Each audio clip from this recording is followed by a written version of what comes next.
il y a une chose qui est cruciale. C'est la réalité géographique de ton territoire. Et surtout, la façon dont ton territoire s'est construit au fil des années. Tu ne peux pas remettre en question ou venir du jour au lendemain et puis essayer de vivre dans une bulle en disant Montréal, c'est Paris. Montréal, c'est Amsterdam. Montréal, c'est Copenhague. Tu ne peux pas, en fait. Parce qu'une ville comme Montréal, elle s'est bâtie autour d'un mode de transport. On bâtit une ville autour d'un mode de transport. Tout à fait. Elle s'est bâtie autour de l'auto. C'est une métropole nord-américaine. Le transport collectif, l'idée du transport collectif est arrivée bien après. Yeah. For 30. From the dub. No, really from the dub. I'm backed up in the Crown Plaza, brown flagging, outlasting. Most these rap niggas flashing. How you active with no action? Try to limit your distractions. Different cloth for different fabrics. One-on-one, nothing can match it. Always show up, never absent. I'm spilling blocks, it's me and acid, blue flagging. What do you do, my people? We're back. Let's go. Le complexe. Another one. Another one. Let's go. Et aujourd'hui, on a avec nous un invité spécial. On a une personne au service de la population. Okay? On a une preuve que la force d'ailleurs contribue à l'avance de notre pays lorsqu'on l'accueille, right? Lorsqu'on lui donne une opportunité de mettre son travail au service du pays, de la province et de la ville. Chef du nouveau parti Futur Montréal, auteur du livre Le Parcours. On a avec nous Jean-François Kakou. Merci d'être venu. Merci beaucoup. Ben, merci pour l'invitation. Ça fait plaisir. Cheers to that. Cheers. Santé, santé. La signature 1804. So, qu'est-ce qu'on mange? Il nous a au cop. Shirley et compagnie. T'as bien mangé hein, aujourd'hui? Ah, c'était tellement super bien mangé. Oh là là. Donc, aujourd'hui, la signature 1804 nous offre des brochettes de poulet au goyave. Donc, ça, c'était la petite sauce qu'il y avait par-dessus le poulet. Des copes de plantain au griot effiloché. Épiclise. Chou épicé pour les Québécois. Brochettes à loco et bocconcini et tomates. Donc, on a un petit mélange de Caraïbes et italien avec la fraîcheur. Puis, c'est pas un fromage que je mange beaucoup, fait que j'ai aimé ce mélange-là. Super bon. Burger de plantain avec mayo de jonjon. Tu sais c'est quoi du jonjon? Oui. Champignons. Je connais le riz, jonjon. C'est ça, c'est un champignon. Donc, on infuse ça, ça donne un super bon goût. Burger plantain, c'est toujours un win. Toujours un win. Donc, on a une lasagne de plantain qui est maintenant vide. Hein? Lasagne de plantain. Elle est presque vide aussi. Good. Tellement bon. Accra, festival, donc ça c'est pintade. Donc, super de bons desserts, des petits beignets. On va pouvoir bien profiter à la fin. Fait que merci beaucoup la signature du 104. Allez les suivre, commandez n'importe quel événement que vous avez. They're gonna hook you guys up. Shout out, shout out, shout out. Toi, t'es un cuisinier, on m'a dit. Ah oui. Comme ça Écoute, coupe. j'aime beaucoup préparer. Moi, j'aime préparer la viande. Ah ouais. Bien mariné. C'est quoi ta spécialité? Hein? Je veux dire, c'est les ribs. OK. Ah ouais? Tu fais ta propre sauce? Ouais, je fais ma propre sauce. Les dernières ribs que j'ai faites, je pense que c'était des ribs au whisky. Whisky fumé avec du bois d'érable. T'as un fumoir? Ouais, Oui, j'ai tu un le fais au fumoir. C'est mon barbecue? frère qui a un fumoir. Ouais. Fait que je viens là et puis je squatte son fumoir. Là. Mais bon, ils sont contents là quand je viens C'est squatter le sûr. fumoir. Là, tu vois ce que je veux dire? Ils savent qu'ils vont bien Ouais. manger. Ah, moi j'aime ça. J'aime quand la viande se détache de l'os là. C'est la vision du bonheur. C'est les vraies affaires. C'est bon, moi je trouve ça important, quelqu'un qui connaît son ventre, qui sait Ouais. comment bien Très manger. important. Très important. Nous sommes fiers de vous présenter notre partenariat avec le service traiteur La Signature 1804. À chaque épisode, grâce à l'équipe La Signature 1804, nous vous présenterons un menu de cuisine fusion, inspiré des goûts des Antilles et grâce aux produits du Québec, La Signature 1804 nous réinvente les repas et les bouchées classiques que les services traiteurs ont l'habitude de nous préparer. Allez tout de suite voir leur page Instagram, La Signature 1804, et envoyez-leur un DM pour pouvoir réserver vos plats. Vous ne voulez pas manquer ça. Le complexe et La Signature 1804, menu complexe qui vous facilitera la vie et vous garantit une soirée réussie. Fait que, regarde, on va commencer direct dans le vif. Yes. T'es avec nous pour une raison, tu veux présenter, tu veux qu'on te connaisse encore plus. On est en politique en ce moment, politique municipale. Yes. T'as beaucoup d'expérience, on va pouvoir passer au travers de ça, à travers les questions, mais on va commencer direct. C'est quoi ta vision pour Montréal? T'sais, étant donné, en ce moment, on est dans une situation où construction, on dirait que c'est à son summum. Partout, il y a de la construction. Aménagement, on a changé. Maintenant, il y a des pistes cyclables, il n'y a plus de trottoirs. Tous ces petits problèmes-là qui... plus large, plus grand. Ouais, tu sais, on est mélangé un petit peu, là. Moins de places de stationnement pour les résidents dans différents quartiers de Montréal. On est mélangé, là. Les pistes cyclables sont dirigées avant les routes. Les logements coûtent 4, 5, 6, 10 c'est un électeur qui parle ou quoi, là? Moi, je suis la voix du peuple. Ah, la voix du peuple, je vois ça. C'est quoi la vision que tu as, toi, de Montréal? Connaissant tous les problèmes qu'il y a déjà. Oui, bien sûr. Mais déjà, merci beaucoup, les gars, pour l'invitation. C'est quelque chose que j'apprécie énormément. Ma vision pour Montréal, elle est très simple. C'est une ville, d'abord, qui écoute véritablement ce que les Montréalaises et les Montréalais ont à dire. Parce que, avant tout, c'est leur ville. Tu sais, en tant que représentant de l'électorat, tu dois faire ce que les citoyens te demandent de faire. C'est pour ça que tu es élu. Évidemment, il y a un discours, un échange. Parce que parfois, la population demande des choses qui sont peut-être pas possibles de réaliser. Puis c'est là qu'il faut faire preuve de franchise. Donc d'abord, un Montréal qui écoute. Deuxièmement, un Montréal qui rayonne à la hauteur de son potentiel véritablement. Que ce soit au niveau local, au niveau des arrondissements, mais aussi au niveau international.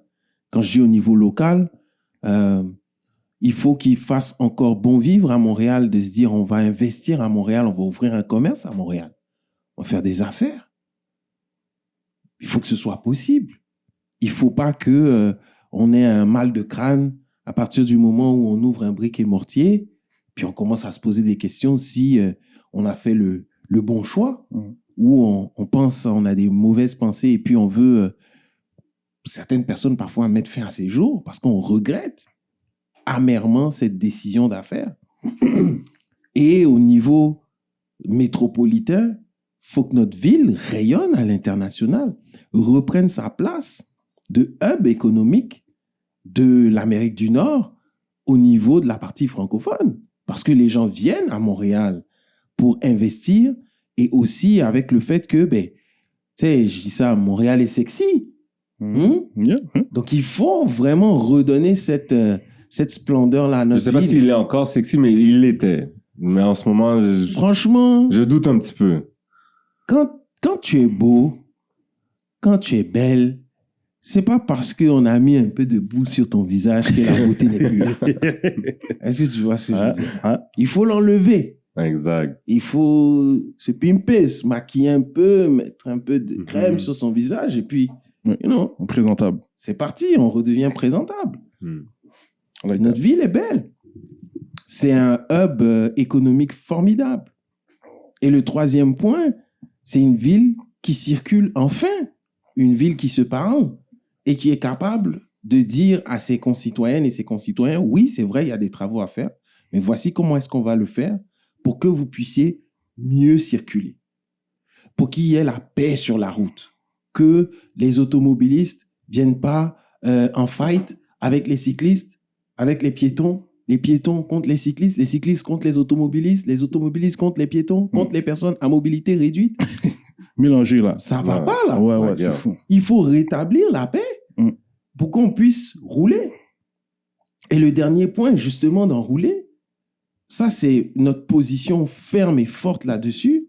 On veut que Montréal se dote du meilleur réseau de bus au monde. C'est possible. Avec de la volonté, c'est possible. Avec du courage politique, c'est possible. Aujourd'hui, un Montréalais veut être capable de pouvoir résider dans n'importe quelle partie de la ville et puis peut-être travailler au centre-ville, avoir accès à des opportunités économiques. C'est pas normal qu'on soit à l'extrême bout de la ville Et ça prend 2 heures de temps pour se rendre au centre-ville de Montréal. C'est pas normal. Alors, on nous parle parfois de métro. Oui, moi, je suis pas contre le métro, mais la réalité du métro aujourd'hui, c'est quoi? C'est que pour 5 stations, ça va nous prendre 10 ans, parfois 15 ans d'études, d'ingénierie, d'études d'impact, des milliards de dollars pour juste une seule partie de la ville. Alors que un réseau de bus, dès que tu mets un bus sur la route, ça aide automatiquement les usagers. Et en plus de ça, ça génère beaucoup plus de revenus. Et les personnes qui n'ont pas besoin de leur auto, eh bien, elles laissent leur auto pour prendre le bus. Donc, ça décongestionne. Et c'est pour moi, c'est ça une ville qui roule, une ville qui est fluide. Donc, c'est un peu ma vision de Montréal.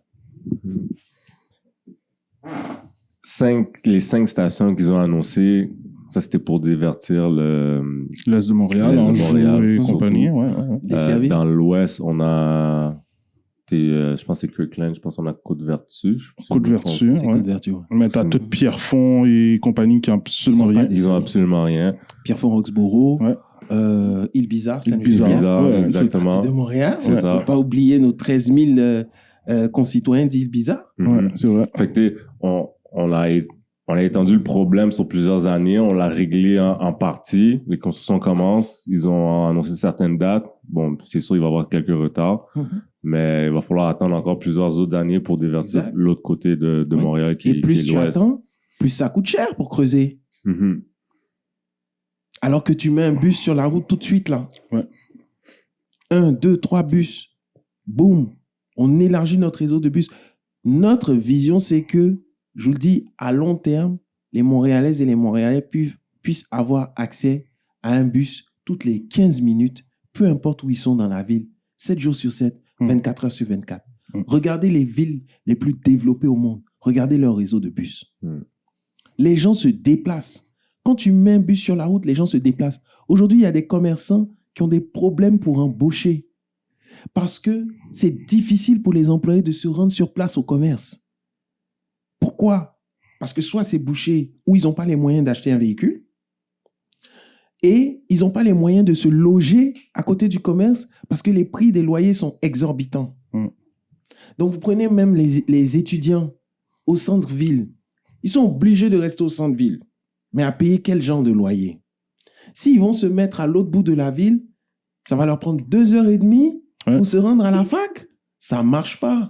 Alors qu'on veut se positionner comme une ville qui accueille, une ville où il y a des petits commerces, mais les petits commerces, il faut qu'ils embauchent. Les étudiants, il faut qu'ils puissent aller à la fac. Mais il faut qu'ils puissent se déplacer aisément. C'est sûr que le concept de ville 15 minutes, bon, moi, je n'y crois pas forcément. Mais le bus aux 15 minutes, oui, c'est possible. Et un bus qui a des voies réservées, qui permet aux Montréalaises et aux Montréalais de se rendre où ils veulent aller, mais ça, c'est un service de bus efficient. Puis on est allé plus loin, on a dit qu'on voulait tester des navettes autonomes électriques sur les axes stratégiques comme Sherbrooke et P9. Ça permet de rejoindre facilement d'un bout à l'autre de l'île du nord au sud, puis de l'est à l'ouest. Les navettes électriques autonomes, c'est plus complexe sur les axes où il y a beaucoup d'intersections. Mais sur les axes directs, c'est plus facile de faire des projets pilotes. Et là, ça fait rouler la ville. Là, on commence à parler de vraie mobilité, où on offre tous les moyens de transport. Et justement, dans les derniers kilomètres, là, on peut rajouter d'autres modes comme le vélo. Vous voyez? Donc, c'est un peu ça. Mais regarde, tu dis tout ça, moi, j'adore. J'aime l'enthousiasme, j'aime la mentalité derrière ça, mais après avoir vécu qu'est-ce qui s'est passé sur P9, qui remettent les autobus au milieu, j'ai l'impression qu'on joue au dé. Est-ce que ça va fonctionner? Comment qu'on peut être convaincu que ce qu'on va développer va vraiment desservir et fonctionner pour... Parce que là, maintenant, on travaille à la maison. Il y a beaucoup de gens qui n'ont même plus besoin de se déplacer autant. On a une nouvelle réalité. Est-ce que tu penses que c'est ce qu'on a de besoin en ce moment ou on a le métro qui est déjà entamé, il faut le faire? Je ne pense pas qu'on peut arrêter ça aussi. Oh non, il ne faut pas arrêter le métro. Nous, ce qu'on dit, c'est pas d'arrêter le métro. Nous, ce qu'on dit, c'est que dans notre réflexion de transport collectif, parce que notre réseau de transport collectif, il peut pas être stagnant. Il doit s'améliorer. Quel est le mode qu'on priorise?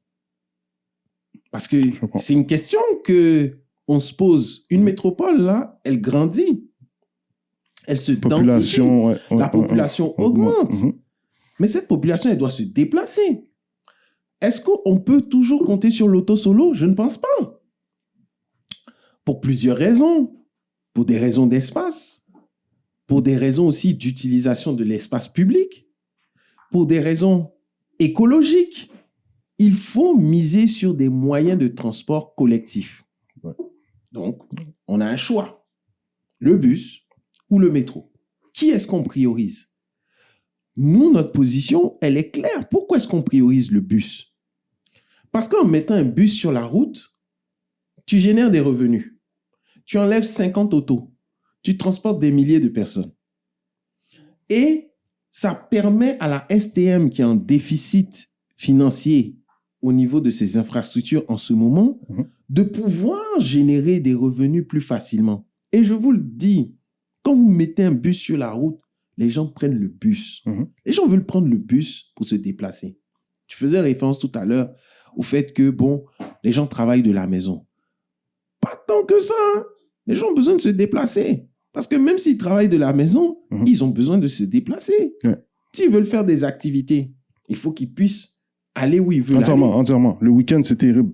Tu vois? Il faut qu'ils puissent aller où ils veulent aller. Donc, ils vont pas rester chez eux. Ils veulent explorer la ville. Donc, autant leur mettre à disposition les moyens pour qu'ils puissent améliorer leur qualité de vie en se rendant où ils veulent aller sans prise de tête.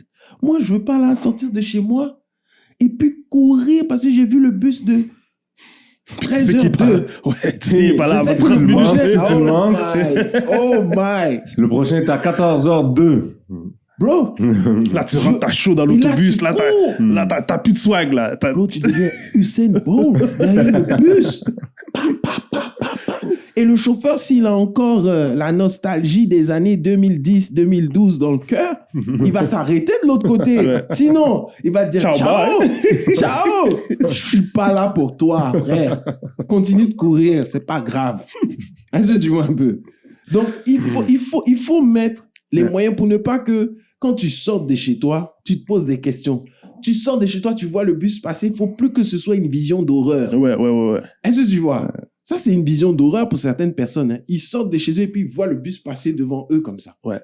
Ah, surtout l'Est de Montréal, je l'ai vécu là. C'est terrible. Ça. Donc, ça fait que le fait d'avoir des bus aux 15 minutes, plusieurs bus sur la route, ça génère des revenus et il n'y a plus de prise de tête. T'as raté un bus, c'est pas grave. Le prochain, il est dans 10 minutes. Donc, c'est vraiment cette vision qui pousse, qu'on pousse parce qu'on est convaincu que en mettant ça, ça va développer la ville et ça va permettre aux gens de pouvoir être partout et de mieux occuper le territoire montréalais. Parce que derrière, il y a aussi une logique d'occupation territoriale qui fait que c'est plus avantageux maintenant pour certaines personnes d'être dans des endroits où peut-être les loyers sont un peu plus bas, sans que ce soit au détriment le travail, d'opportunités d'emploi ou d'opportunités de socialisation. Parce qu'il y a aussi cet enjeu-là de solitude de plus en plus dans nos grandes villes, dans nos métropoles, surtout en Amérique du Nord. Parce que quand tu vas loin, tu quittes tes amis et tout, c'est vrai que tu vas t'en refaire d'autres sur place, mais si tu veux aller voir quelqu'un, tu ne veux pas te casser la tête. Tu veux être capable d'être vraiment en paix et les gens sont en paix dans les bus. Ouais, le monde ne vient pas voir leurs amis à Montréal. C'est sûr, le parking, j'ai pas de parking, j'ai pas de ville. On peut parler de ça, du stationnement et tout ça. On s'en vient. Effectivement, mais oui. Fait que là, tu lances ta candidature pour la mairie de Montréal sur la bannière de Futur Montréal, cofondée avec Joël de Bellefeuille. Non, Joël a cofondé le parti avec Matthew Kerr. OK. Et moi, je suis le chef. Moi, je n'ai pas cofondé le parti. Bon, c'est comme un peu une petite erreur que les médias ont pris. Mais sinon, J'ai pas cofondé le parti. Moi, j'ai été Venu, t'as été le chef nommé du parti. chef du parti. OK, parfait. So, c'est quand même un nouveau parti. Ouais. Un nouveau candidat qui se présente, un nouveau chef. OK. Les gens apprennent encore en ce moment à apprendre le parti, voir c'est quoi la vision qu'ils ont, sur quoi qu'ils penchent plus d'un côté ou d'un autre. Même chose pour le chef. T'es quand même une découverte pour plusieurs Montréalais en ce moment. Oui. Après ta lancée, il y a eu beaucoup de questionnements. Ah, ben, c'est qui, où est-ce qu'il vient et tout, etc.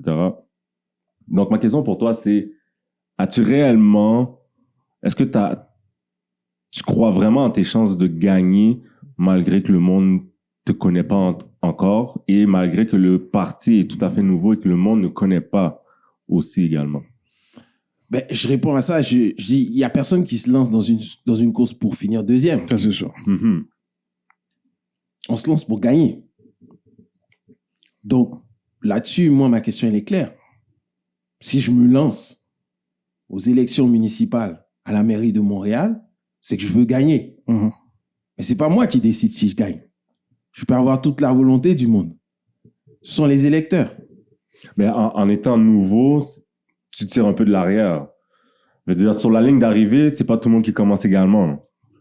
Techniquement, oui. Mais c'est vrai. Mais malheureusement, tu pars un petit peu en retrait. Oui, c'est vrai. Pas en retrait, mais je veux dire, après les autres. J'ai annoncé ma candidature en août 2025. Mais c'est pour ça qu'il y a des élections. C'est pour ça qu'il y a ce qu'on appelle une course. Et puis, dans une course, il y a différentes étapes.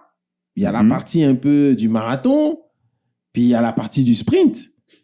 Mais le sprint, c'est une question de comment est-ce que ton cœur pompe le sang. Et là, dans ce cas, c'est la promotion. C'est aussi la démographie à laquelle tu t'adresses. Donc, définitivement, je me positionne comme une nouvelle voie dans cette course. Je me positionne aussi comme une voie qui a lieu d'être dans cette course, qu'il faut avoir. Qui présente une vision totalement différente de ce qu'on a l'habitude de voir avec les partis traditionnels, qui sont là quand même depuis longtemps, dans l'appareil municipal. Ils sont là depuis longtemps, mais est-ce que notre vie s'est améliorée? Rien fait. Rien fait. Moi, ça change. Moi, au contraire, j'aime ça voir des visages frais et nouveaux. Oui. Est-ce que la vie que tu as aujourd'hui à Montréal, elle est mieux qu'en 2012? Je pourrais pas dire ça. Est-ce que la vie... Mais en 2012, moi, j'étais en train de 22 ans, j'étais lit. C'était pas la même chose. J'avais même pas la même mentalité. Mais je comprends ce que tu veux dire. Je comprends ce que tu veux dire. Est-ce que la ville a évolué? Est-ce que la ville, toi, la ville a vraiment évolué? Au contraire. Mais pourtant, ces gens-là sont là. Depuis 2000. Tu vois un peu? Est-ce que tu vois? Ces gens sont là. Ouais. Depuis tout ce temps. Mais notre vie ne s'améliore pas. Donc, est-ce qu'on a les moyens de continuer à soutenir des dirigeants qui n'améliorent pas notre vie? Chaque 4 ans, ils viennent nous promettre les mêmes affaires. Chaque 4 ans, ils viennent dire qu'ils ont des idées nouvelles. Mais vous faisiez quoi pendant 4 ans? Vous faisiez quoi pendant 8 ans? Notre ville ne s'est pas améliorée. Donc, qu'est-ce qu'on va faire? Est-ce qu'on va continuer de danser avec vous ou est-ce qu'on va donner la chance à d'autres personnes? Il y a un sondage qui est sorti. Et puis, on n'était pas dans le sondage Futur Montréal. Ils ont sorti le sondage Journal de Montréal. Puis, il y avait trois candidats à la mairie qui ont été sondés. À eux trois, ils n'atteignaient même pas 40%. Il y a 60% des électeurs montréalais qui disent « Ces gars-là, on ne veut pas d'eux. » Ils sont indécis. On veut une autre voie. Ouais. On veut quelque chose d'autre. Ouais, il faut quelque chose d'autre. Ouais. On veut quelque chose de nouveau. Et puis, c'est la vérité. Donc, on ne peut pas dire... Et je parle maintenant en tant que Montréalais. Moi, je ne peux pas dire que je vais faire confiance à une personne qui est là depuis 8 ans, depuis 12 ans. Et c'est même pas que ma qualité de vie a stagné, là. Elle baisse. Ça devient de plus en plus Donc, pur. tu es en train de me dire que je vais te faire rentrer pour que ça s'empire, parce que c'est ce que tu m'as montré les 8 dernières années. Donc, pourquoi, là, maintenant, il y a quelque chose qui va changer? Donc, les 3, là, qui se présentent, là, il y a l'ancien parti, il y a les 2 anciens partis, il y a Projet Montréal, qui était au pouvoir, Ensemble Montréal, qui a été au pouvoir avant Projet Montréal, et puis Transition Montréal, mais c'est un élu qui dirige ça, Greg Sauvageau. Moi, je parle de Projet Montréal, Ensemble Montréal. C'est eux qui ont partagé le pouvoir pendant les 12 dernières années. Ouais. Mais pendant ces 12 dernières années, il n'y a pas eu d'amélioration. Il n'y a pas eu d'études qui sont sorties pour dire les Montréalais sont vraiment heureux, leur ville est en train de s'améliorer. Il n'y a pas eu ça. Alors, pourquoi est-ce qu'on devrait leur faire confiance? Tu as travaillé avec Ensemble Montréal, non? Ouais, j'ai été le directeur général du parti. Est-ce que c'est un peu pour ça que tu as décidé de partir dans un autre parti? Est-ce que c'est parce que Ensemble Montréal, tu as vu, ça s'accordait pas avec avec ta vision? Pas pour dire on va rester poli, on va rester... Bien sûr. Parce que dans cette game-là, on sait que on peut aller loin, là, si on veut. Oui. Mais tu as travaillé pour eux. Est-ce que la différence, justement, de vision, elle est flagrante? Est-ce que tu la voyais et tu étais comme, OK, il faut vraiment faire quelque chose, il faut offrir quelque chose de nouveau à la ville? Ben, moi, c'était ma position quand je suis arrivé en tant que DG. Et puis, 9 mois plus tard, ça s'est terminé. Mais ça ne s'est pas terminé de mon propre chef. Puis, j'ai été très transparent là-dessus, très public. J'ai écrit ça dans mon livre. J'ai été même repris par les journalistes et tout. De ce que j'ai pu comprendre 2 semaines après que j'ai été remercié, c'est que je postais trop sur les réseaux sociaux, apparemment. J'ai trop de visibilité. Trop de visibilité. Wow. Je postais trop Il commence à avoir trop de noirs qui suivent le gars, là. Non, il faut le retirer là avant que ça soit trop tard. Ça dérange. Ouais, j'avais fait une publication sur LinkedIn. Je racontais mon histoire. La publication a été devenue virale. Elle a fait 100 000 impressions. 1 semaine plus tard, on m'a dit qu'on s'est trompé en entrevue. Guys, c'est malade, ça. C'est un game à part, en fait. Tu vois? Donc, moi, j'étais parti avec vraiment une vision de rupture. J'ai contribué à rédiger là, la constitution de ce parti. J'ai intervenu aussi sur le financement. Mais voilà. Ça s'est arrêté. Après, je me suis impliqué. Ce que je sais faire, j'ai continué. Ton travail a continué. J'ai fait du mentorat. J'ai une communauté où je mentore des professionnels à s'émanciper. J'ai été élu au comité exécutif de UNESCO Canada. Je suis président du Salon du chocolat de Montréal. La première édition, il y a eu 10 000 visiteurs au complexe des Jardins. 30 exposants. Cette année, il y a 60 exposants qui viennent de 9 pays, d'Haïti, de la Martinique, de la Suisse, la Côte d'Ivoire, le Cameroun, la Colombie. C'est réel, là, mon implication pour Montréal. Et le Salon du chocolat, qui est une marque internationale, contribue à faire rayonner aussi le savoir-faire local de nos commerçants, de nos chocolatiers qui triment. Avec les prix du cacao qui augmentent, ils ont besoin de moyens de visibilité. Donc, pour moi, c'était une façon de me dire, je vais sur le terrain. Je ne fais pas de la politique pour faire de la politique, je fais de la politique pour aller sur le terrain.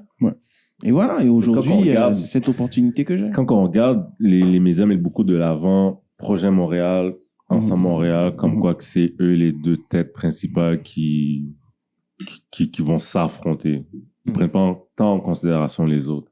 Quand on regarde la vision je vais prendre Luc Rabouin dans Projet Montréal, initialement, c'était Valérie Plante avec son 20-20-20 pour les logements. Je pense que Luc Rabouin, il semble dire qu'il veut un peu mettre ça de côté puis aller avec une nouvelle optique. Après qu'on ait sorti notre mesure sur les Tout à fait. Ça, c'est important de préciser. C'est ça. Fait que, tu sais, c'est de faire des taxes sur les logements vacants et un fonds de garantie pour retirer 5000 logements du marché spéculatif. 1000 logements transisoires pour des personnes en situation d'itinérance. Au niveau des infrastructures, c'est le maintien des pistes cyclables. Projet écologique. Ils ont mis un projet écologique, mais on ne sait pas exactement quoi. Simplifier les services municipaux, améliorer et son efficacité. Ensemble Montréal, eux, côté logement, ils veulent accélérer les constructions pour les logements, réduire le temps d'attente pour les permis, réduire l'itinérance aussi également avec des logements transition. Propreté dans les sécurités, ils veulent injecter 2 millions. Administration, ils veulent réduire de 1000 fonctionnaires par attrition et un gel d'embauche. Lutte contre la bureaucratie excessive. Je veux dire, tu sais, il y a toujours des petits points qui se ressemblent un peu. Pour ton parti à toi, OK, ton parti Futur Montréal, c'est quoi que vous mettez sur table, que vous mettez de l'avant, que ça soit clair, que les Montréalais puissent voir, OK, mais eux, voici ce qu'ils veulent faire, voici ce que Futur Montréal veut faire, voici ça. Vous, c'est quoi que vous mettez de l'avant? On va aller étape par étape. Ouais.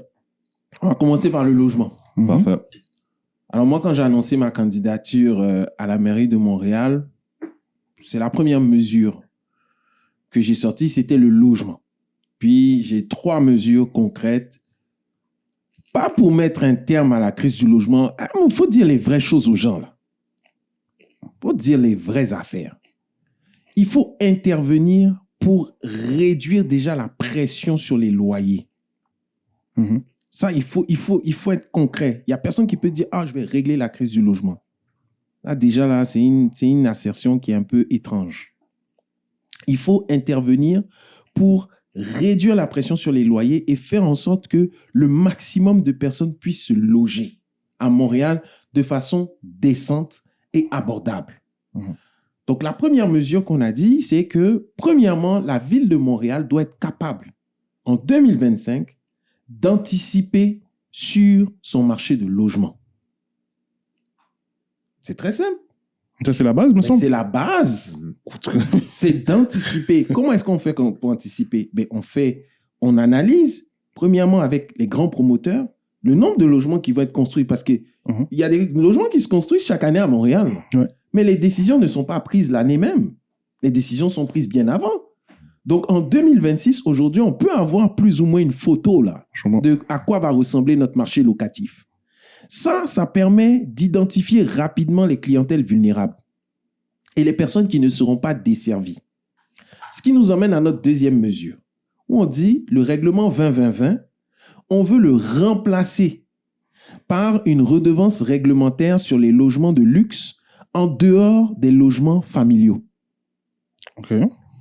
Donc, une redevance, c'est quoi? C'est un montant fixe que tu appliques sur un type de produit ou d'activité pour intervenir sur une contre-activité ou un contrepoids ou une contrebalance. Pourquoi est-ce qu'on veut remplacer ça par une redevance?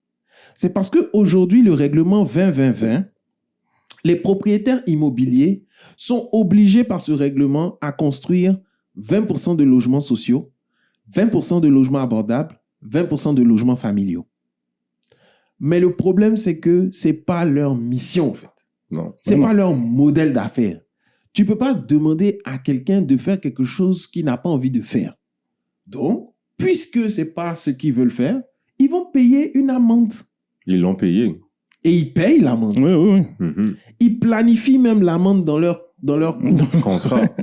C'est ça. Vous voyez? Donc, ils payent l'amende. Mais tu sais, ça, pour moi, ça a été une très grosse erreur de faire ça. Tu peux pas imposer à une compagnie, mais là, toi, tu peux plus faire de l'argent. Exact. Il faut que tu diversifies un peu comment tu fais de l'argent. Mais non, ça marche pas. Je suis pas un OBNL. Exactement. Ouais. Donc, ils payent l'amende. Ouais. Bon. Ça nous donne 2 indications. Premièrement, le règlement marche pas. Deuxièmement, les gars sont prêts à payer, au fait. OK. Il n'y a pas de problème. Mais en fait, c'est nous qui payons. Mais Et oui, c'est ça. C'est que ça techniquement, ils le mettent dans les loyers. c'est ça. les locataires qui finissent par payer. OK. Donc, ils payent l'amende. Alors, nous, on dit, on va mettre une redevance. Parce que quand tu payes une amende, et c'est ça qui est important de savoir, ça s'en va dans ce qu'on appelle le fonds consolidé. Et l'argent, là, on fait ce qu'on veut avec. Oui. Ça va pas dans le... C'est pas au courant de l'année, là. C'est à la fin de l'année, ça va dans soit le surplus ou un fonds consolidé, et puis on l'utilise, on fait ce qu'on veut avec. Donc, nous, on veut le remplacer par une redevance parce que lorsque tu mets en place une redevance, tu es tenu par la loi. Tu es tenu par la loi de créer ce qu'on appelle un fonds dédié. Donc, si tu prends une redevance sur le logement, tu dois intervenir sur le logement. Et là, ça force la ville de Montréal à avoir maintenant une transparence sur les fonds dédiés au logement. Parce que c'est là où il y a la nébuleuse. On ne sait pas où l'argent s'en va véritablement. Fait que dans le fond, ce que vous voulez faire, c'est que tout le surplus, on va dire des amendes et tout, des logements, vous voulez le réinjecter dans les logements et non l'apprendre pour faire autre chose avec. Si on a le règlement 20-20-20, on est capable de savoir quel type d'amende ou bien le montant de l'amende que les gens ont payé. Normalement, une administration responsable prend cet argent pour investir dans le logement. Mais nous, aujourd'hui, on ne sait pas qu'est-ce qui est fait avec l'amende du 20-20-20. Je serais heureux là, de recevoir un rapport là-dessus. Jusqu'à présent, en tout cas, je n'ai pas vu. Bon. En faisant une redevance, vu qu'ils payent déjà une amende, mais ils vont payer la redevance, ces promoteurs immobiliers. Sauf que comme tu es obligé de créer un fonds dédié au logement, nous, on va prendre cet argent pour investir dans les OBNL qui construisent des logements abordables et investir dans les OBNL qui aident les locataires qui sont en difficulté lorsqu'ils ne peuvent pas payer leur loyer, par exemple. Ça permet maintenant d'emmener de la transparence et puis d'accélérer la construction de logements. Parce que le véritable problème qu'on nous dit, c'est que les OBNL disent que les banques ne sont pas intéressées à financer nos projets. C'est beaucoup plus payant pour une banque de prendre du temps et puis de travailler avec un promoteur immobilier que d'aller avec une OBNL où le risque est élevé. Et deuxièmement, c'est pas si payant que ça. C'est pas ça l'objectif. Et c'est pas ça, au fait. Donc, une OBNL, elle a besoin d'un investissement qui va permettre de réduire son coût et puis peut-être aller chercher des crédits solidaires ou des investisseurs d'impact qui vont venir combler son enveloppe. Et l'autre point qu'elle nous dit, c'est que les enveloppes de subventions se vident rapidement. Donc, quand ils ont des projets, c'est difficile d'obtenir des subventions. Et en ayant beaucoup plus de soutien direct de la ville, de l'argent que la ville n'invente pas, elle ne fait que faire un transfert, ça permet d'accélérer le logement. Et notre troisième mesure, c'est qu'on a dit on veut créer un fonds d'investissement public-privé entre le gouvernement du Québec, la ville de Montréal et ce qu'on appelle des investisseurs d'impact. C'est-à-dire, ce sont des investisseurs qui ne veulent pas forcément faire exclusivement de l'argent, ils veulent aussi et avant tout faire du développement économique social. Ça nous permet maintenant d'investir dans le logement coopératif, mais également dans nos infrastructures souterraines, dans nos infrastructures apparentes, les routes, les trottoirs, les conduites d'aqueduc, les entrées en plomb, les conduites d'eau usée. On n'en parle pas, mais ça coûte beaucoup d'argent. Et les réfections qu'on voit là, des fois, du réseau d'aqueduc, ça coûte de plus en plus cher chaque année. Donc, en ayant un fonds d'investissement qui investit sur ce type d'infrastructure, ça ramène des nouveaux revenus parce qu'il y a une source de revenus attachée à tout ça. Et c'est ce qu'on a proposé pour notre mesure sur le logement. Et il y a 2 jours, Projet Montréal sort et disent qu'ils veulent faire un fonds d'investissement.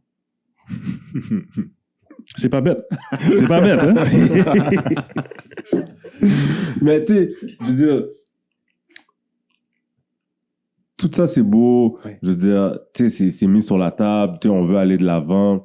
Mais les gens sont pris avec un engouement, spécialement en ce moment, avec le passé avec lequel qu'on est en ce moment.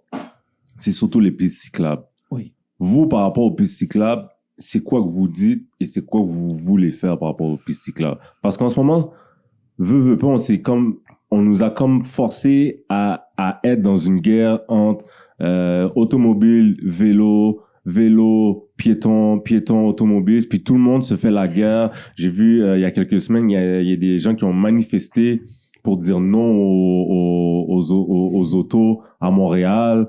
Ils étaient pas beaucoup, mais juste le fait de voir du monde qui se lève pour pouvoir faire une marche contre les autos, je trouve ça, je trouve c'est ridicule. Je veux dire, on n'a plus cette harmonie-là sur le système routier en ce moment à Montréal. Vous, comment vous allez faire pour réparer le tout? Bon, déjà, je pense qu'il y a une chose qui est importante à savoir, c'est que il y a eu un peu une sorte de manipulation politique autour de ça.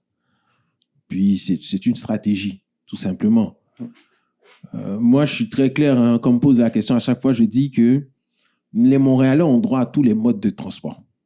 Donc, déjà, il faut être clair. On ne peut pas venir se lever et puis dire, t'es pro-vélo, t'es pro-auto. Excusez-moi, mais c'est n'importe quoi. Ouais. On ne peut pas faire ça, en fait. Il n'y a pas de pro-vélo, pro-auto. Il y a pro-Montréal, il y a pro-je veux circuler dans ma ville paisiblement. En fait. Moi, je suis pro-je veux circuler paisiblement dans ma ville.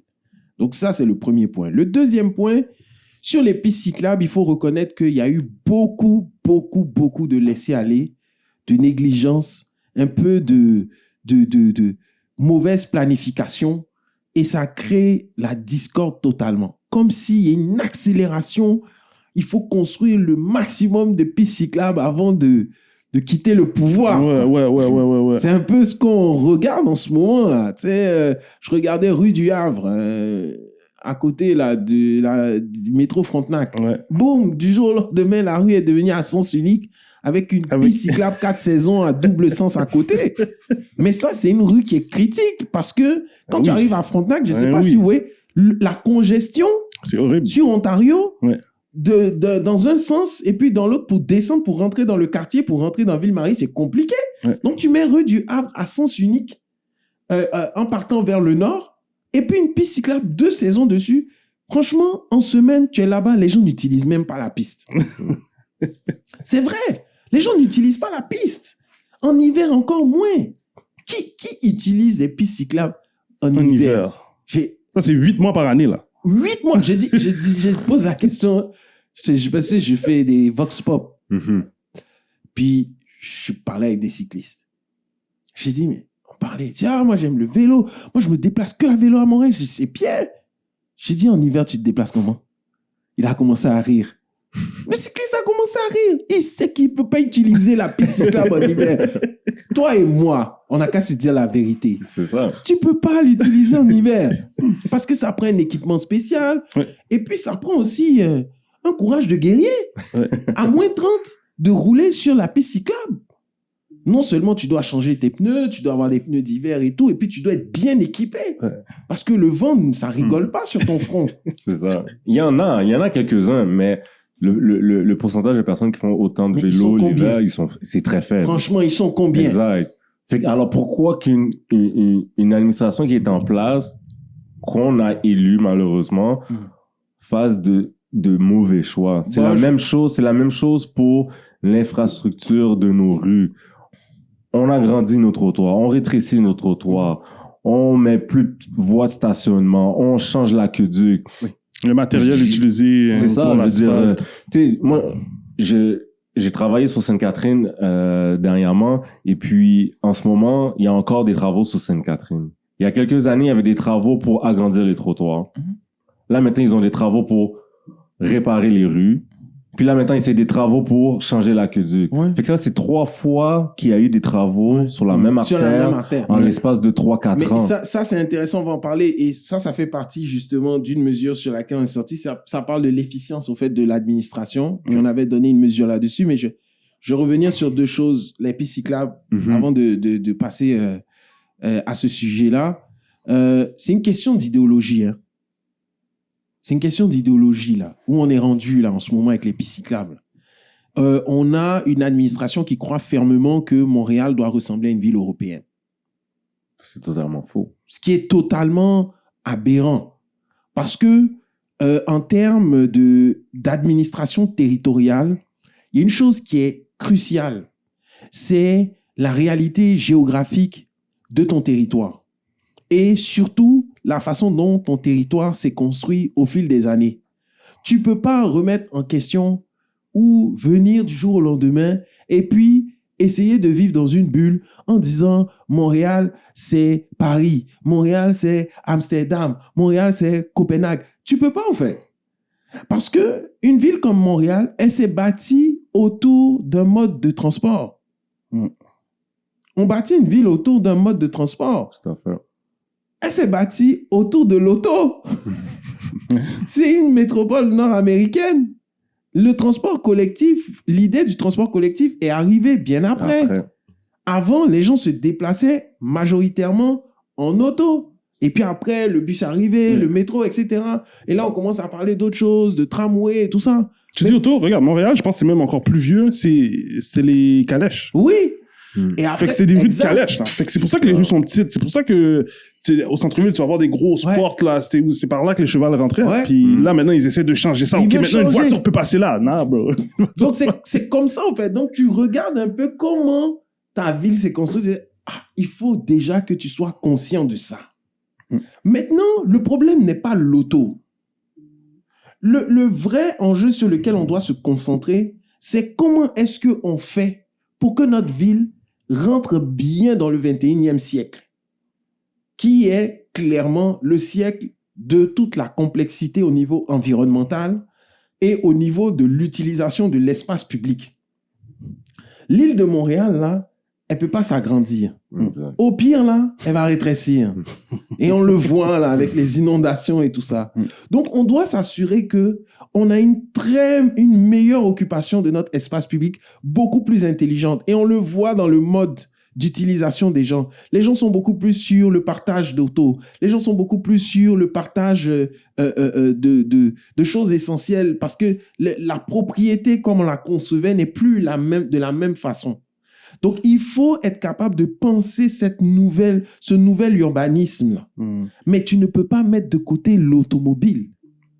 Parce que les gens doivent toujours utiliser leur auto pour se rendre peut-être à Terrebonne ou à Mascouche. Donc, il faut que tu sois conscient de ça.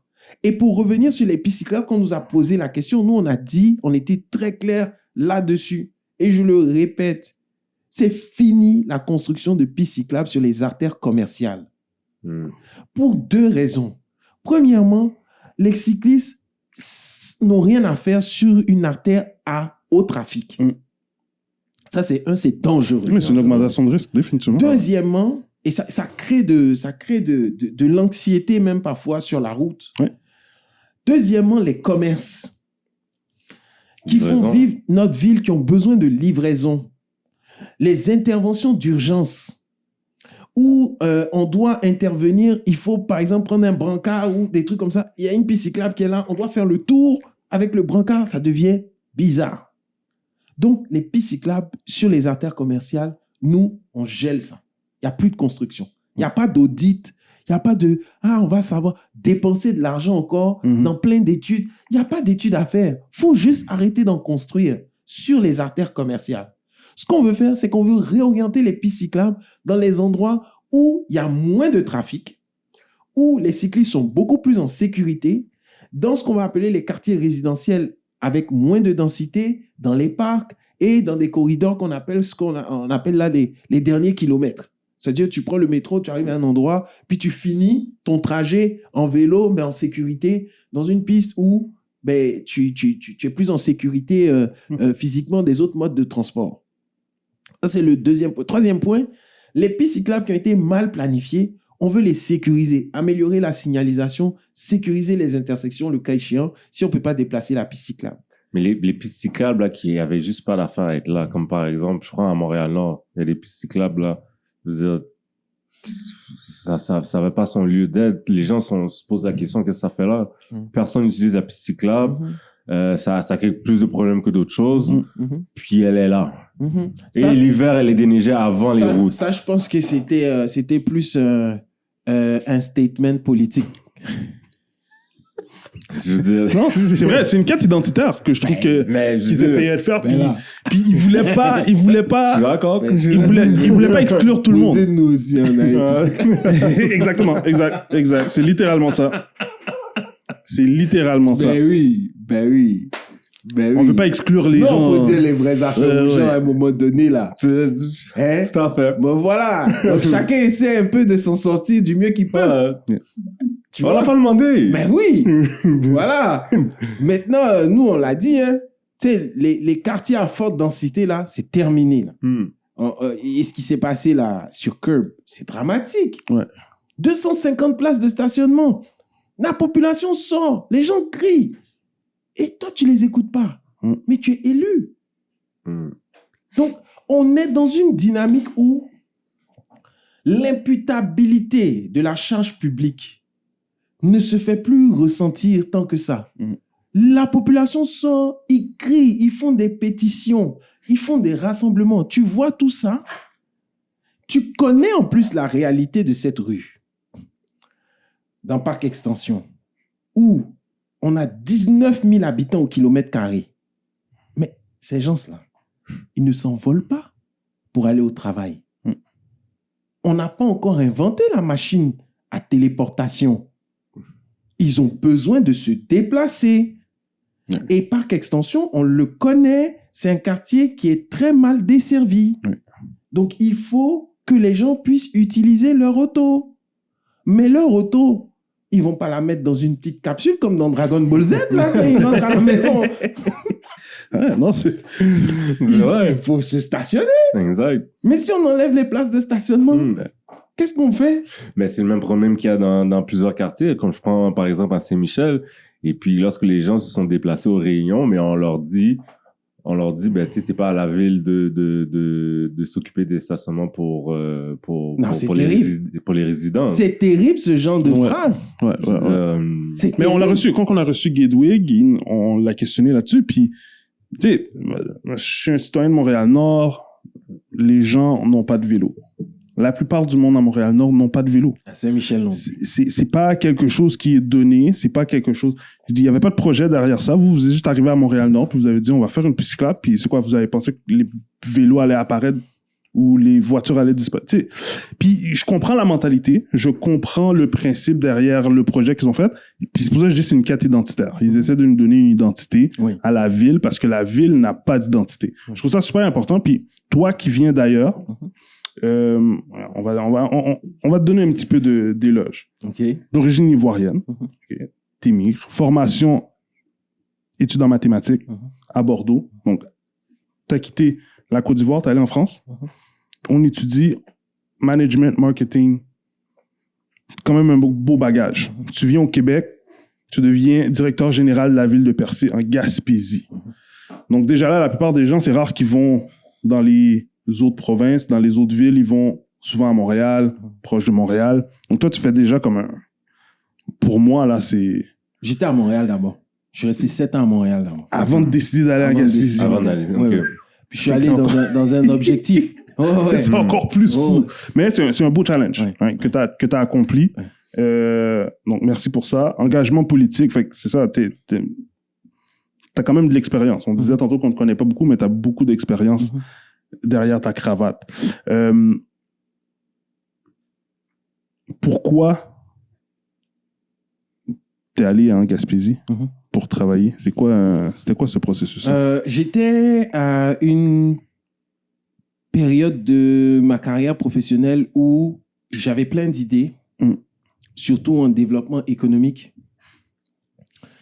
Et je venais là de rentrer en contact avec le développement économique territorial. Donc, tu sais, je me posais des questions. Puis là, j'ai vu ce poste-là, développement économique. J'ai tapé développement économique sur le site internet Place aux jeunes en région. Parce qu'on avait fait un séjour exploratoire avec les jeunes de Place aux jeunes en région. Et j'ai découvert les régions du Québec, quoi. Donc, je trouvais, c'est intéressant, il y a beaucoup d'opportunités et tout. Mais pour moi, je considère un endroit où il y a une opportunité, c'est quand tu as des idées que tu peux appliquer. C'est-à-dire quand il y a un vrai besoin de soit gérer du chaos ou développer quelque chose. C'est les deux endroits où je me retrouve. Donc, je tape développement économique sur Place aux jeunes en région. Et puis, il y a directeur général de la ville de Percé qui apparaît. Le poste.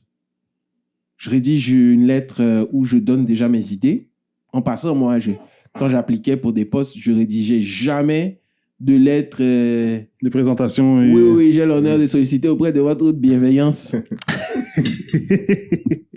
un rendez-vous pour un poste. Non. Oui. Je m'assurais de faire des lettres personnalisées, mais à cette période spécifiquement, j'en envoyais quand même beaucoup. Et puis certaines, il faut le dire, là, étaient quand même aussi des lettres uniformes. Mais percées, j'ai écrit une lettre personnalisée. Puis la mairesse m'a appelé. Elle m'a dit, c'est bizarre, j'ai vu votre CV, j'ai vu votre lettre et tout, mais j'ai vu, vous avez mis votre photo sur votre CV. J'ai dit, oui, moi je mets ma photo sur mon CV. Je veux que tu saches qui. Je veux que tu saches qui j'apprends la ça. marchandise jusqu'au bout. Voilà. Tu sais qu'est-ce que tu achètes. Puis moi, c'est un peu ça. Je me présente tel quel. Ouais. Pour que les gens sachent clairement qu'est-ce qu'ils achètent. Elle dit, OK, je vous passe en entrevue. Je n'ai pas de problème. En 2 semaines, je me renseigne sur la ville de Percé. Je n'étais jamais allé en Gaspésie. C'est fou. Hein. Je devais aller là-bas en séjour exploratoire, mais je ne suis pas allé parce que j'ai eu un autre truc, une conférence, un truc comme ça. Puis je me renseigne, j'écoute les conseils municipaux, je lis le budget, je lis des études sur la ville et tout, je réalise un peu le potentiel que la ville a, puis je fais un plan stratégique. Donc, elle me passe en entrevue, commence à me poser plein de questions sur la gestion municipale. À l'époque, je ne connaissais pas la gestion municipale, j'en avais jamais fait. Moi, je répondais du mieux que je pouvais. Et là, elle me demande, c'est quoi ta vision pour Percé? Donc là, je lui sors mon plan stratégique. Elle me dit, franchement, M. Kakou, vous avez pensé à des choses auxquelles même moi, je n'ai pas pensé. Elle me passe en 2e entrevue. Elle me demande comment on peut gérer certains enjeux au niveau des ressources humaines. Je dis, mais tu rajoutes de l'humain à l'intérieur. À partir du moment où tu t'assois, tu commences à parler avec les gens, tu leur montres du respect, t'inquiète pas qu'ils vont te ramener l'ascenseur. De la bonne façon. Boum, elle m'embauche. Et puis, écoute, 3 ans, 4 ans plus tard, on détectait les nids de poules avec l'intelligence artificielle. C'est fou. On a travaillé avec l'École de technologie supérieure de Montréal pour développer au Québec la première formule d'asphalte mélangée avec du plastique souple. Fait qu'aujourd'hui, on peut avoir des infrastructures qui luttent contre la pollution. C'est réel. Ouais. Tu peux introduire directement dans l'asphalte du plastique au lieu de l'enfouir dans des sites d'enfouissement ou de le laisser coincer dans des centres de traitement des matières résiduelles. Notre asphalte est déjà un peu... on n'a pas la meilleure asphalte du monde, là, on va se dire la vérité. Je pense qu'on use déjà du processus de récupération pour faire notre asphalte. Ça, c'est un autre choix.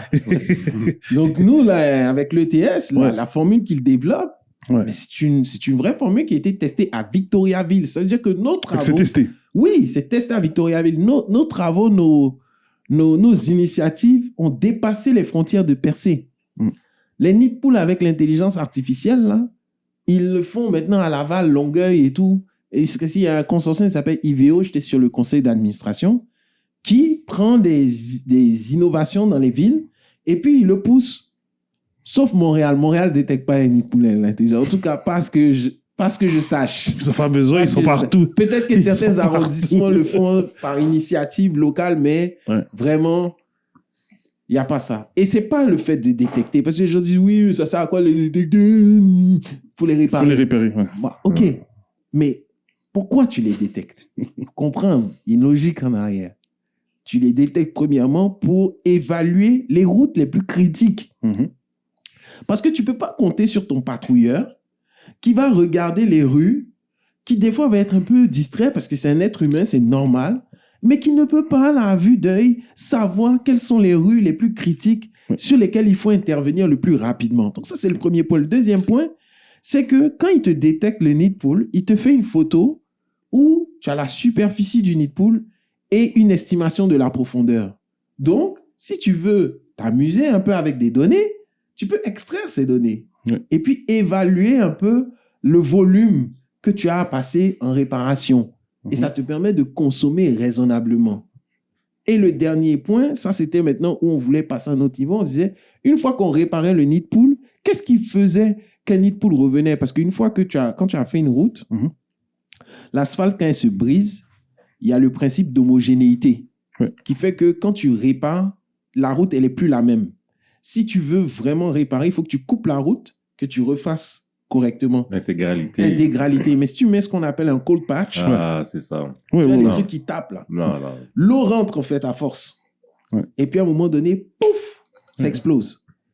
Donc nous, on mettait une membrane géotextile par-dessus le nid pool. L'objectif étant d'augmenter la durée de vie de réparation du nid pool, la faire passer de 1 an à 5 ans. Ça, c'est l'efficience en gestion municipale. Et ça a été prouvé. Qu'est-ce qui a été prouvé? Je veux dire, il y a les études, ça a été fait, Oui, comme tu as dit, ça a été Il y a fait des à technologies. Victoria. Il y a des technologies pour ça. À Victoriaville, ce qu'ils ont testé, c'est l'asphalte mélangé avec du plastique souple. Mhm. Mais ce que je viens de vous dire, là, où on peut réparer la route, ça existe. Il y a des technologies pour ça. Donc, il faut juste faire des efforts. Il faut juste se dire, OK, comment est-ce qu'on peut améliorer nos façons de faire? Pensez un peu en dehors de la boîte. Il y a des choses que, oui, touche pas à ça, on a toujours fait ça de même. Il faut que ça s'arrête. On peut faire différemment. Ça marche pas. Si ça marche pas, on peut faire différemment. Ouais. On peut améliorer un peu nos processus. Et ça, c'est un peu notre position. Fait explique-nous un peu, qu'est-ce qui t'a fait quitter? Tu arrives avec toutes ces belles idées-là. Ouais. On sait qu'il y a des imbéciles qui vont dire, mais retourne dans ton pays, toutes ces imbécilités-là. Explique-leur un peu, humanise un peu cette situation-là. Pourquoi tu as quitté la Côte d'Ivoire? T'es allé en France, t'es allé à Montréal, Gaspé. Clairement, tout le monde veut rester chez soi, là. On va se dire la vérité. Mais t'as dû faire le choix difficile de partir. C'est quoi qui a amené ce choix-là? C'est quoi qui... Ben déjà, j'ai quitté la Côte d'Ivoire après mon diplôme d'études secondaires. Et puis, ben, j'étais en France. Je faisais de la consultation aussi. Mais bon, et en toute honnêteté, professionnellement parlant, je plafonnais, quoi. Je voyais pas à moyen, long terme, moyen terme, court terme, moyen terme, je voyais pas de débouché direct à mon profil professionnel. Et puis surtout, par rapport à ma personnalité. Tu sais, je suis beaucoup plus quelqu'un d'entreprenant, j'aime aller vers les autres, j'aime me positionner, avoir des initiatives et tout ça. Puis j'aime ça. Je suis courageux, au fait, sur certains points-là. Je veux dire, je veux me lancer dans des choses nouvelles. Et là, il y a mon frère qui m'invite à Montréal en vacances. Je viens, je visite la ville, et puis moi, c'est le coup de foudre. J'aime la ville. J'aime réellement Montréal. C'est une belle ville. C'est chill. T'es tranquille, tu vois. Tu peux t'asseoir dans des endroits, passer du temps. Tu peux t'asseoir dans un parc, réfléchir à tes affaires, à tes réalités. Mais je sentais vraiment que je connectais avec la ville. Et il y a eu un élément déclencheur. Je raconte, j'étais sur la ligne de métro et j'ai vu la publicité d'une banque qui disait « Ah, tu viens d'arriver au Canada, reçois 15 000 $ pour démarrer ton entreprise. » Et moi, cette phrase, c'est pas le fait de dire qu'on va me donner de l'argent ou que je vais recevoir de l'argent qui m'a attiré. C'est la mentalité en arrière. Pour dire, oh, t'as des belles idées, t'es motivé, t'es prêt à te dépasser, ben nous, on peut te backer. C'est ça qui m'a attiré, au fait. C'est ce principe de réflexion, ce principe intellectuel en arrière de cette publicité qui m'a vraiment attiré, qui me dit, hey, let's go. Peut-être qu'ici, je vais pouvoir faire valoir mes dons et mes talents.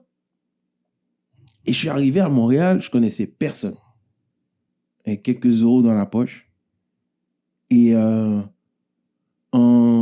6 mois, je suis devenu un ambassadeur. Je commençais à organiser des événements de réseautage.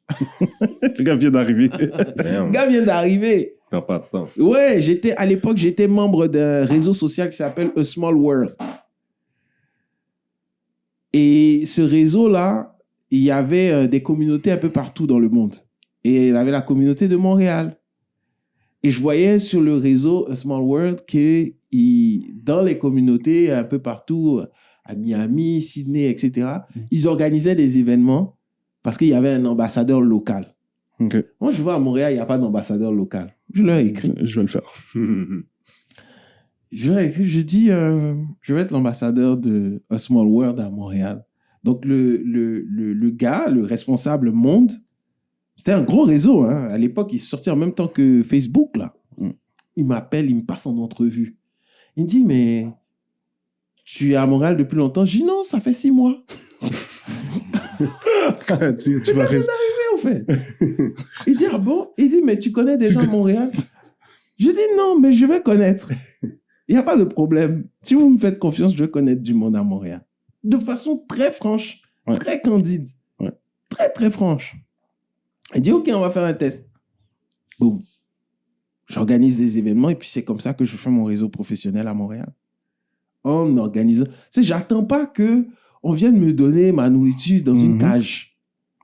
Si je dois courir dans la savane comme un lion pour aller chercher ma nourriture, je vais le faire. Et je pense qu'aujourd'hui, c'est ce genre de moyens qu'il faut donner. Que ce soit aux jeunes, aux nouveaux arrivants et tout. Il faut leur donner les moyens de pouvoir s'exprimer, de pouvoir manifester leurs dons et leurs talents. Parce qu'ils ont énormément de richesses à apporter. On ne peut pas vouloir contrôler les gens. Non, il faut s'asseoir, discuter avec les gens et puis leur donner cette opportunité. Moi, ça a toujours été cette mentalité. Donc, c'est comme ça que je fais mon réseau à Montréal et que surtout, je m'attache à cette ville. Mais profondément. Voilà. Je trouve que c'est un bon point parce que on le voit là, on parle d'immigration, ils veulent contrôler l'immigration. Mais ce qu'ils ne comprennent pas, c'est qu'ici, le monde vient pour des opportunités. Ouais. Pourquoi ces opportunités-là sont là? Parce qu'il n'y a personne d'autre qui le fait. Il n'y avait pas d'ambassadeur pour créer ce réseau-là. Il n'y a pas de... Il nous faut un maire pour venir connecter la ville. Il nous le manque, puis souvent, c'est l'immigration qui va l'emmener. C'est ça la réalité. Fait que je trouvais ça important que tu racontes ton processus à toi d'être venu ici, puis comment tu n'as pas attendu qu'on te tende la perche, parce que c'est ça qu'ils pensent. Parce que les immigrants, ils viennent ici, puis ils attendent qu'on se fasse tendre la perche pour pouvoir vivre. Non, bro. Donc, on vient travailler pour de vrai. Fait que j'apprécie ce partage. Tu parles... On t'a vu, j'ai vu quelques entrevues que tu as données. Tu parles beaucoup de la famille, comme quoi que c'est important. Puis, comme quelque chose qui est important, oui. Je pense que tout le monde a une famille et tout le monde, les liens familiaux, ça devient très important, surtout quand il y a des moments difficiles. Puis, tu parles de moments difficiles que tu as eu avec ton père, que j'ai pu voir. Est-ce que tu peux nous en dire un peu plus ce qui s'est passé? Est-ce que ta famille vit ici?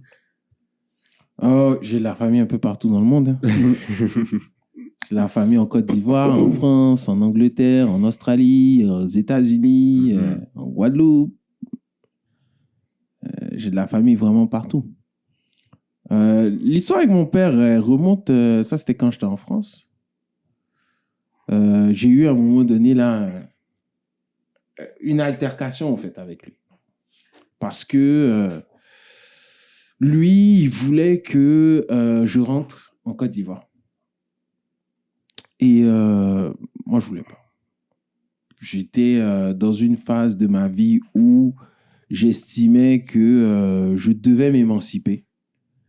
Vous savez, des fois, on a ces prises de décision là dans son subconscient. Puis parfois, on réalise pas pourquoi on fait certaines choses. Mais c'est un peu une façon pour la vie de nous préparer à nous apprendre quelque chose de tough, quoi, de dur. Quoi. Et lui, ça a toujours été vraiment la rigueur. Mon père, c'est un intellectuel brillant. C'est lui qui m'a donné le goût de lire, pousser mon imagination. Très tôt, je lisais les romans de Jules Verne, 20 milieux sous les mers, Voyage autour de la Terre. Non, j'étais à fond dans la littérature, ce qui a contribué aussi au développement de ma créativité. Mais bien sûr, je regardais énormément de films, de contenu créatif. Je jouais seul aussi. Je n'avais pas beaucoup d'amis quand j'étais jeune. Et il s'est passé cette rupture avec lui quand j'étais en France, où il m'a dit, rentre en Côte d'Ivoire. J'ai dit non. J'ai dit non, je ne rentre pas. je vais rester ici en France pour continuer à faire ce que j'ai à faire. Et il a coupé les ponts. Il a coupé les ponts du jour au lendemain. On ne s'est pas parlé pendant 11 ans. Pendant 11 ans, on ne s'est pas parlé. Man. Puis des fois, je lui écrivais, il me disait je ne veux pas savoir ce que tu fais, tout ça. Vis ta vie, mon gars. C'est fini. Donc, c'était quand même une période de ma vie où, là, j'ai appris la vie à la dure. Parce que des fois, on raconte les histoires léchées, comme si tu n'as jamais vécu de difficultés. Moi, je ne suis pas ce genre de personne-là. J'ai raconté mon histoire, là, quand ça s'est terminé avec Ensemble Montréal, à un moment donné, j'étais dans les banques alimentaires. Man. C'est réel. C'est réel. Et puis, ça m'a permis de voir aussi la réalité des Montréalaises et des Montréalais dans les banques alimentaires. T'étais avec le vrai peuple. Avec le vrai people. Donc, il y a eu cet épisode. Et puis, 11 ans plus tard, je retourne en Côte d'Ivoire. Et je pense que c'était le moment pour lui et moi de nous réconcilier. Ça avait été savamment orchestré par ma mère, qui, elle, pendant tout cette séparation, n'arrêtait pas de me dire « Non, il ne faut pas, c'est ton père. Tu sais, à la fin de la journée, tu n'as qu'un seul père, en fait. » Et là, je rentre en Côte d'Ivoire. Moi, je pensais que ça allait être un gros clash. Non, il m'attendait à l'aéroport. Et je me suis rendu compte qu'au fil de toutes ces années, même si on ne se parlait pas, même si quand au début je lui écrivais et puis il me disait « Je ne veux plus rien savoir de toi », il ne m'avait pas oublié, en fait. Et ça a été un épisode important pour moi qui m'a fait réaliser beaucoup de choses. Premièrement, savoir aussi me protéger, peu importe les situations dans lesquelles je me retrouve. Être capable aussi de faire la part des choses. Et puis, réaliser que, parfois, certaines personnes vont reproduire des choses que, malheureusement, ils ont vécues et c'est plus fort qu'eux. Est-ce que toi, tu n'as pas à juger ça, mais tu dois aussi te préserver sans pour autant tomber dans le piège de la haine, de la rancune qui ne va faire qu'envenimer la relation. Donc, je dirais que ça m'a aussi appris, à me remettre en question parce que si c'était à refaire, je le dis aussi dans mon livre, je n'y serais pas allé de la même façon. C'était la façon dont il a parlé, parce qu'à l'époque, c'était lui qui subvenait à mes besoins et tout. Puis, je lui ai dit non, mais d'une façon, j'avais pas de... Je m'étais pas en mode... je ne m'étais pas remis en question là-dessus. Là. C'était vraiment un non catégorique. Puis ça, je trouvais ça un peu tough. Donc, j'aurais peut-être usé de beaucoup plus de diplomatie, je dirais. Mais par contre, cet épisode m'a permis d'apprendre la vraie vie et de développer un caractère aussi pour parfois appréhender des situations où tout le monde pense que c'est sans espoir. Mais quand tu dois te débrouiller dans la rue pour subvenir à tes besoins, tu apprends la vraie vie. Tu apprends la vraie vie. Et ça fait de toi une personne qui aspire au leadership, qui aspire à des responsabilités. Ça fait de toi une personne qui rapidement peut réaliser certaines choses que les personnes vivent, certains traumatismes que les personnes ont pu avoir. Ça t'aide dans la lecture de ce qu'on appelle l'intelligence émotionnelle, dans ton relationnel avec les individus, de comprendre leur réalité. Il y a des gens qui souffrent de solitude, qui souffrent de rupture sociale, familiale. Mais toi, ayant vécu ça, tu as de l'empathie, là. Tu as de l'empathie beaucoup plus facilement. Tu comprends. Tu ne deviens pas forcément leur psy, mais tu es capable de pouvoir établir une connexion, une discussion avec les gens. Et c'est ça qu'on recherche dans notre époque. C'est ce genre de gestionnaire-là, de leader qu'on recherche.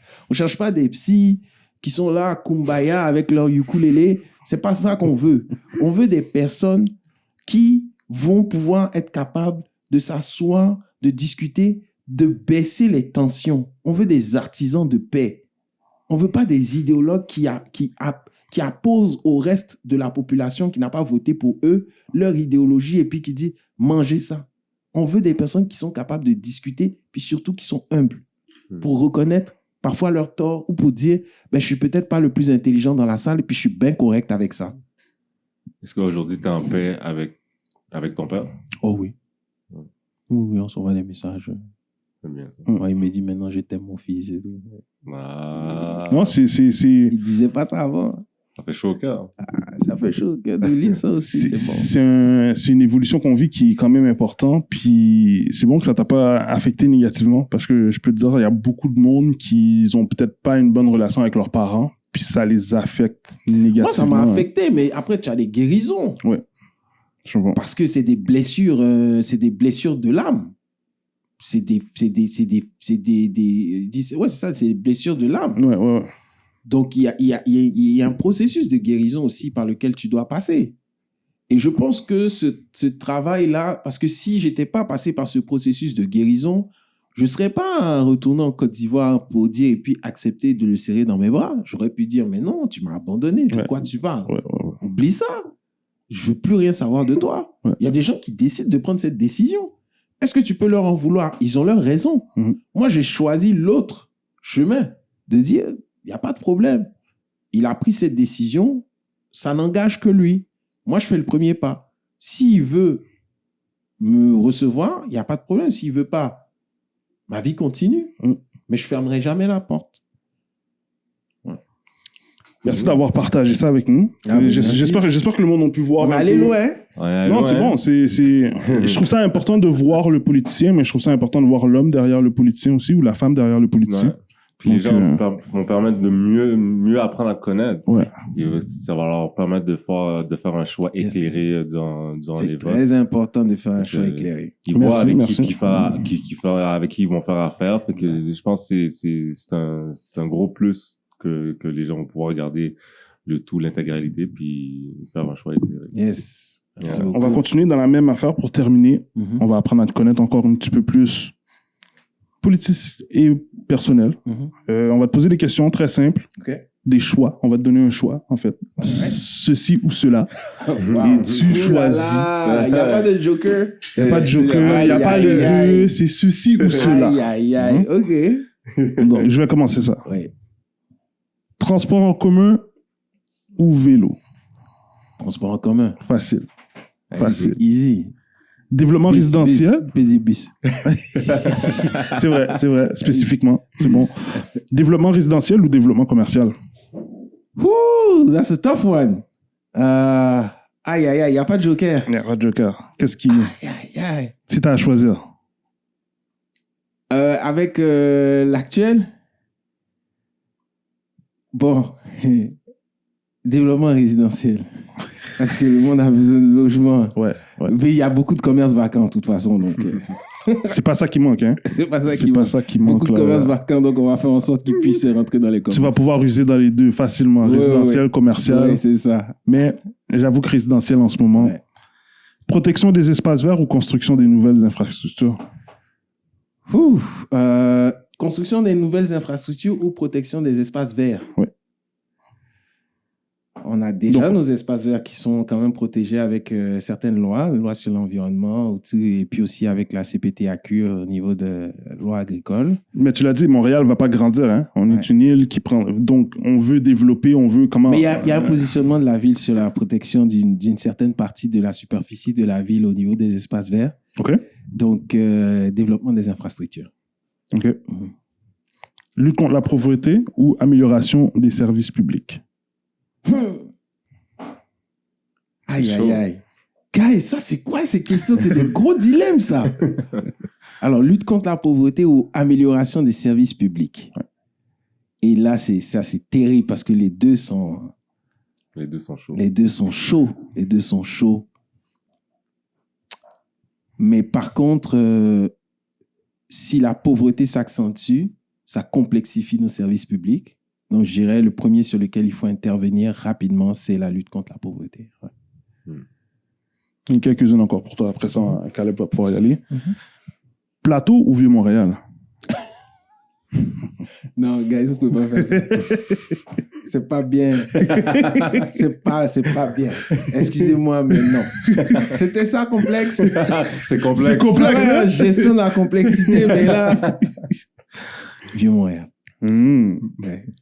L'Est de Montréal ou l'Ouest de Montréal? Aïe, aïe, aïe. Aïe, aïe, aïe. Bon. Alors là, je vais parler d'un point de vue de développement territorial. Qui explique la réponse, là. Voilà. Si je dois faire un choix, en termes de développement territorial, l'intervention serait sur l'Est. I like that. I like that. On a besoin. I like that. Puis mon dernier, poutine classique ou poutine gourmet? C'est quoi poutine gourmet? Parce que moi, j'ai une Poutine gourmet, c'est avec plein d'affaires dedans. Poutine au homard. Poutine au homard. Donc toi, t'es un gars de poutine. Aïe, aïe, aïe, oui. Moi, je suis pas dans la poutine classique seulement. Ça me prend un peu de poulet ou bien du homard là-dessus.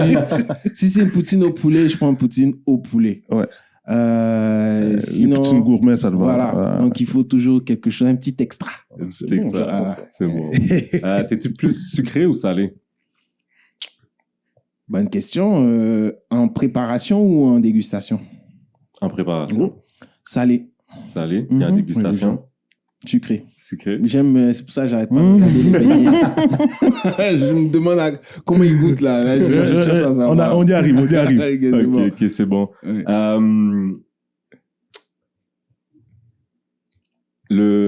Pardonne-moi si je le prononce mal, Oui. mais le foutou ou le garba? Guys. Non, le garba. Ah ouais? Oui. Oh. Oui, si tu m'avais dit autre chose, là, ça allait être compliqué. J'ai fait mes recherches, j'ai pas pris autre chose. Oh, Je savais exactement quoi prendre. Oui, le garba. Le garba. Oui. Brièvement, rapidement, pour les gens qui savent pas c'est quoi le garba, peux-tu l'expliquer? C'est de la semoule de manioc, donc la tchéké, qui est de la semoule de manioc, qui est une tubercule qui pousse en Afrique comme en Amérique latine. Donc, séché, on en fait comme des grains. Ça ressemble un peu au couscous ou au taboulé. Shirley nous en avait fait la dernière fois. Ouais. Au jonjon. Ouais. La checker au jonjon. Exact. Et le garba, c'est un plat ivoirien qui, donc justement, de la tchéké avec de la tomate, de l'oignon, du piment frais, de l'huile et puis du cube Maggi, là. Oui, le Maggi. Voilà, Maggi, ici on dit Maggi. Ah, Maggi, ouais. Et puis un peu de mayonnaise et puis un poisson frit. Et voilà, c'est un plat extrêmement populaire en Côte d'Ivoire. Ouais. Ok, parfait. Yes. Derrière pour moi, Luc Rabouin ou Soraya Martinez? Ah, Jean-François Kakou. Shout out. I like that. Ouais. Très bonne réponse. Très bonne réponse. Monsieur Kakou. Jean-François, Yes. Ça a été vraiment très agréable. Merci pour l'invitation. C'était une très belle causerie. Je suis vraiment content. Bonne chance. Encore pendant 2-3 heures. Oui. Oui. Bonne chance dans la continuation de ta campagne. Yes. On souhaite continuer à te voir, puis on souhaite avoir plusieurs candidats comme toi qui arrivent avec une énergie Super. pour vraiment améliorer la ville, parce que c'est ce qu'on a de besoin. Je pense qu'on a le potentiel d'être une des plus belles villes de la planète. C'est le temps de se remettre au travail. Effectivement. Ouais, tout. Fait qu'il y a un gros merci encore. Merci beaucoup. Ouais, shout out. Cheers. 2 novembre, n'oubliez pas d'aller voter, guys. Ouais, allez voter. Peace. Yeah. 30. From the dirt. No, really from the dirt. Roselle, USA, niggas. I'm backed up in the Crown Plaza, brown flagging, outlasting. Most these rap niggas flashing. How you active with no action? Try to limit your distractions. Different cloth for different fabrics. One-on-one, nothing can match it. Always show up, never absent. I'm spilling blocks, it's me and acid, blue flagging.